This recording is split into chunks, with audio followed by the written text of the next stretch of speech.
L'objectif d'un débat, c'est de se positionner à partir d'une question, d'une thématique, d'un enjeu de société, et de faire face à des opinions divergentes.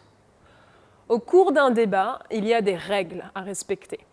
La parole est distribuée entre les différents participants. Chacun a son tour de parole et elle est libre.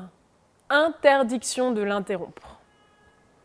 Pour que tout le monde s'exprime, que personne ne monopolise la parole, on limite le temps de prise de parole de chacun. Et c'est aussi pour cela que tu dois t'efforcer d'émettre des propositions claires et des arguments solides et compréhensibles par tous. Avant toute chose, un débat se prépare. Pour ne pas en rester à l'expression de ton avis, je suis d'accord, je ne suis pas d'accord, j'aime, je n'aime pas. Tu dois t'efforcer d'argumenter pour défendre tes positions. Or, les arguments, ils ne s'improvisent pas. C'est à toi de les préparer en amont, sinon ils risquent d'être très rapidement limités. Fais des recherches sur le sujet, va sur Internet, rends-toi en bibliothèque, lis des livres, des revues spécialisées. Tu peux aussi trouver des interlocuteurs dans ton entourage pour enrichir ta réflexion. Ce travail préparatoire est essentiel, car tu vas devoir non seulement nourrir ton intervention, mais aussi trouver des arguments à opposer à ceux des autres débatteurs. Il faut donc que tu envisages tous les aspects du débat. Fais une liste d'arguments en faveur ou contre la question traitée.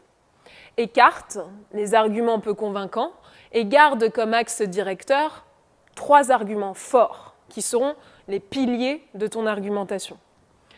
Imagine aussi les arguments forts de ton adversaire. Cela te donnera des armes supplémentaires. Essaie de formuler différents types d'arguments. Classe-les des moins solides aux plus convaincants et ne dévoile surtout pas dès le départ tes meilleures armes. Ménage des effets de surprise et n'hésite pas à réserver l'argument qui te semble le plus convaincant pour une situation précise ou pour la fin de ton argumentaire. L'exercice du débat est un exercice d'écoute. Il s'agit moins de faire un discours seul face à un auditoire que de réagir à un argument adverse. Au fond, c'est un peu comme un jeu de ping-pong. Chacun réceptionne au mieux la balle envoyée pour faire immédiatement un retour efficace. N'hésite pas à prendre en note tel ou tel élément sur un petit carnet afin de ne pas l'oublier quand tu reprendras la parole. Pendant le débat, tu dois pratiquer ce qu'on appelle la bienveillance. Écoute avec attention l'autre, non seulement pour être poli, mais pour montrer que tu respectes celui ou celle qui parle dans toute sa dignité.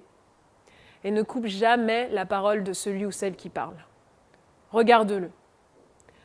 N'hésite pas à l'inviter à reformuler son propos si tu l'as mal compris. Enfin, rappelle-toi que ta capacité à surprendre ton auditoire, à le captiver ou même à l'émouvoir est essentielle.